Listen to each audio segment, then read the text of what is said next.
минарета центральной мечети в Троицком слышится не только призыв верующих к молитве. Через динамики жители теперь будут оповещать о возникновении ЧС.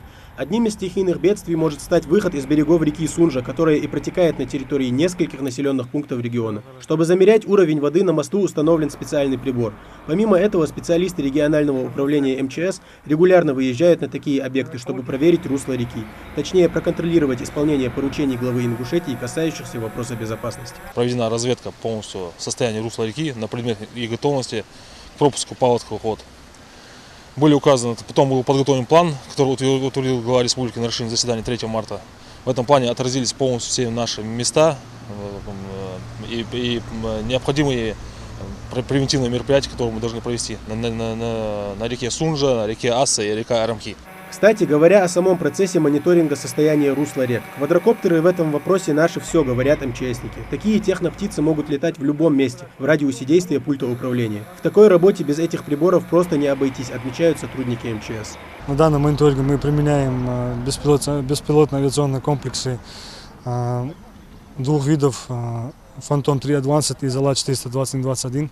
Данные беспилотные авиационные комплексы существенно упрощают мониторинг русла реки. Сегодня, как видите, данные беспилотники могут отдалиться от пульта управления 2 километра и приподниматься 600 метров в высоту. В этом году в случае худшего исхода в зоне подтопления в регионе могут оказаться 4 населенных пункта. Чтобы предотвратить нежелательные последствия природных сюрпризов и проконтролировать действия властей на местах, сотрудники МЧС, как правило, на такие объекты выезжают регулярно. У нас в зону возможного потопления при наихудшем развитии событий попадают 4 населенных пункта. Это город Карабулак, сельское поселение Троицкое, городской округ Сунжа и населенный пункт Амурьяне Джейравского района. До 10 апреля у них остался срок.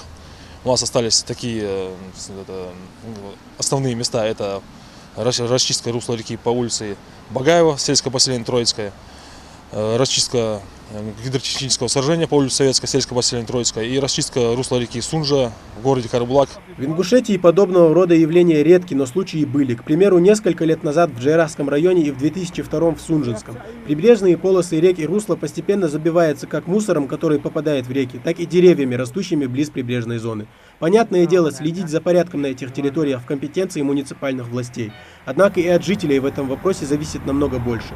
В Троицком ситуация с этим вопросом обстоит вполне хорошая. Работу по очистке русла реки здесь проводят регулярно. В принципе, на сегодняшний день большая часть работы завершена. Администрация сельского поселения работа проведена, расчищено русло реки, проведены расчистка подмостовых пространств. Также в некоторых местах проведены руслорегулирующие работы. Самое опасное время года – это период паводков. Чтобы не допустить возникновения ЧС, подобные работы будут проводиться в каждом населенном пункте, на территории которого протекают реки. Тамерлан Хухоев, Рахман Цуров, Новости 24.